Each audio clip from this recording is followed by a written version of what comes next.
Хинтийн нурууны айсав, гориг тэрэлжийн тусгай хамгаалалттай газар тогтох хагийн хар нур. Номингийн голоос их аван Хинтийн төв Сэлэнг аймагуудын нөхөр дамжин урсах туул гол нь нийт 704 км урттай томоохон гол тооцогддог Монгол улсын үнэт баялаг байгалийн цогцолборт газар билээ. Энэ гол одоо амь тавихад маш ойрхон болоод байгаа юм. 2012 онд түүний их аван урсдаг гориг тэрэлжийн амыг зориудаар цөмлөн тусгай хамгаалтаас гаргасан байна. Бодвол ардчсан нам засаглаж байх үйл болж таарах байх. Яагаад гэвэл ерөнхий сайдасан Алтан уягийн хаан Жимс хэмээх тансаг амралтыг нэг санаж хэрэгтэй. Туул гол руу бохироо зутгаж байна хэмээн мэдээлснийхэн төлөө нэг сайтыг хааж ясныг сэтгүүлчид мартаагүй, мартахчгүй. Энэ тухай байгаль орчны яамны Батсансар хэмээх даргын амнаас олж мэдлээ.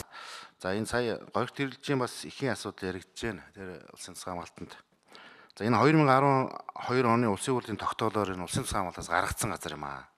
Яг цөмлөө гаргагдсан. За яг тэр хэсэгтэн суурьшин бүс үүссэн.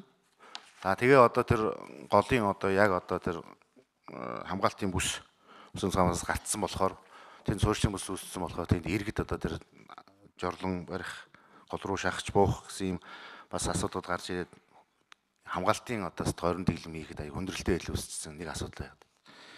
За хоёрд нь болохоор сая хэлж энэ Төв аймгийн Эрдэнэ сумын застаар 2000 иргэн газар болох гэсэн асуудал байна. За бид нар 15 оноос хойш энэ асуудлыг үүсэж байгаа цагдаас сэргийлэх яваагүй газар бол байхгүй. Энэ захирамжийн одоо хүчмүү бодож өгөөч гэдгээр одоо дээжтэй одоо застаргадан ч гэсэн бид нар санд гаргаж ирсэн. За шүүхд одоо хандж ирсэн. Энэ нэг шийдэгддэг асуудал байгаа.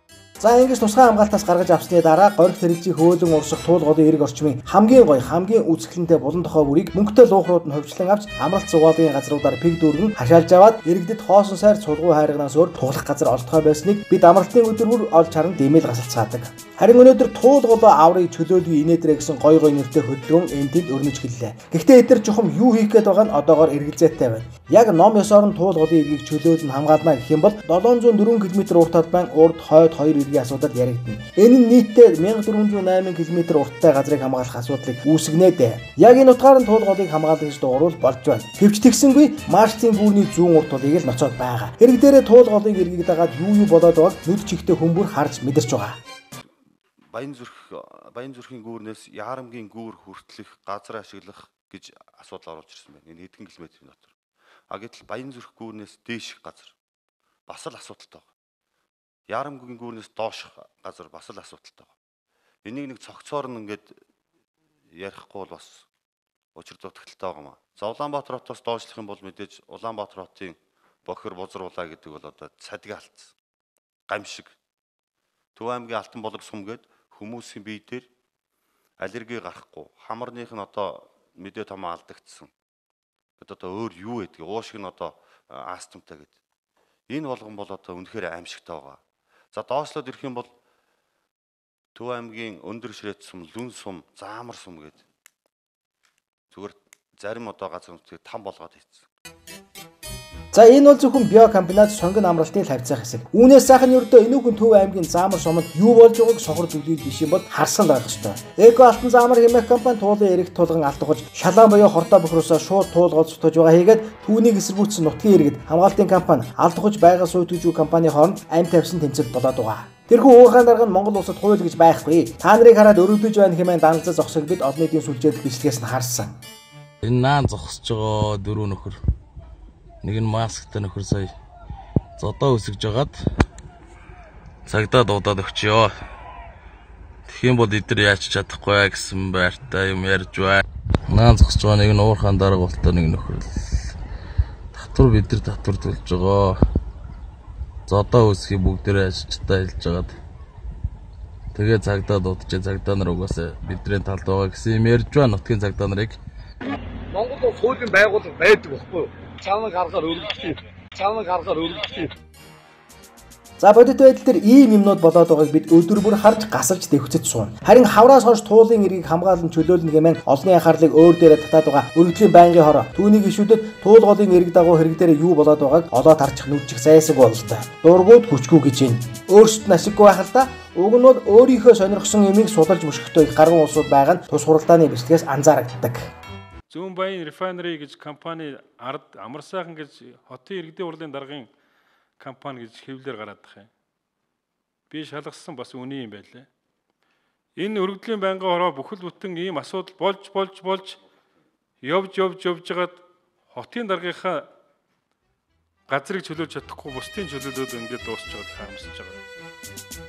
Харин ийм мундаг судлаач мөшгөөч хүмүүс өнөөдөр туулгол руу шалаамаа цутгаж ард олныг дээд зэргээр дээрлэж Монгол улсын хууль дүрмийг уландаа гიშгэж байгаа Эко алтан заамар хэмээх компани тухай ааж гэж ам ангаахгүй байгаа сонин. Өргөдлийн байнгын хороо хэмээх байгууллага нэг сонин болчих. Уг нь 704 км уртаа туулголыг хамгаална, чөлөөлнө гэх нэрийдлэр хүн хар цуглуулж хуралдсан юм шиг байгаа юм. Түүнийхээ баримт нотлогоо 9 жилийн имийг бүрдүүлэх гэж дүүргийн засаг даргаас өгсүүлээд яамны мэрэгжилтэн онцгой байдлын газрынхан тусгай хамгаалалтын газрын захиргаа гэгчлэн хавийн амтныг цуглуулж ирээд ёстой авч өглөө. Харин хуралдаанд гарцаагүй ярих шаардлагатай Эко алтан заамар хориг тэрэгчийн тусгай хамгаалалтын газар бохироо туулгол зутгаж буй аж ахуй нэгжүүнийн талаар ёстой аач гэж дуурсангүй. Зөвхөн маршрутын гүүрний зүүн талд баригдаж буй албан ёсны зөвшөөрөлтэй ганцхан аж ахуй нэгжрүүд хам хүчээрээ дайрлаа. Тэрмүү зүүн баяр Рефанери гэдэг компани туулын ирэг дээр барилга барьлаа. Тэд нар ер нь хин юм бэ? Тэр муусаа нар ер нь юу юм бэ гэж уурлаж дайрцгаагаад л байсан. Хэрвээ өнөхөр тэгж уурчин хүрээд байгаа юм бол өнөөдөр туулын хойд урд дэрэгт шууд тулгаж барьцгаад байгаа том тансаг отхнуудыг юу гэж үзэх вэ? Тэдгээр отхнууд руу яагаад арахгүй тэр өргөдлийн байнгын хорооныхан Монголын толгой авилгачид амьдардаг Bella Vista хэмээх дээд зэрэглэлийн тансаг отхон олон жилийн өмнө туулын эрэгт сүндэрлэн боссон. Одоо тэр хэсэг жирийн эргийн хямгаалж нэвтэрч чадгаа байсан. Гүүрнээс баруун тийш нөгөө чулуу ивсэн алдартай хар барилга. За тэгээд баруун тийшээгээ Viva City гишлэн ёстой явж өгнө. Бүр цаан сонсголонгийн гүүрний баруунтай гол руу шууд оруулаад барьчихсан хашаа хүртэл одоо байгаа. Тэрнийг яагаад алгасаж байна? За хойд эргүүл жинхнээсээ утгаа алдсан. Маршрутын гүүрний яг баруун хойд талаас үргэлжилсэн асар том хотхонууд туулын бургасыг хятаж хашаалж аваад супер ээжүүдийн хотхон босгож тэр бомтон шүүгчнэр орж суугаад олон жил болж байгааг өргөдлийн байнгын хорооныхон олж харахгүй сохорчгоо юу.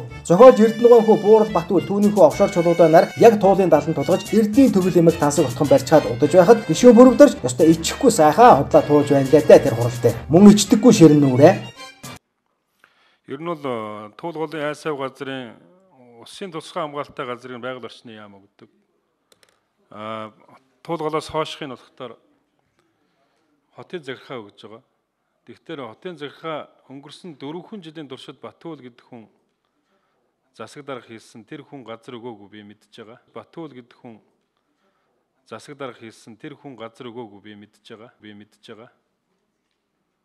Тэгэхээр энэ бүх газруудыг бүгдийг л одоо манай хайрт Монгол Ардын намынхан л өгсөн л дөө.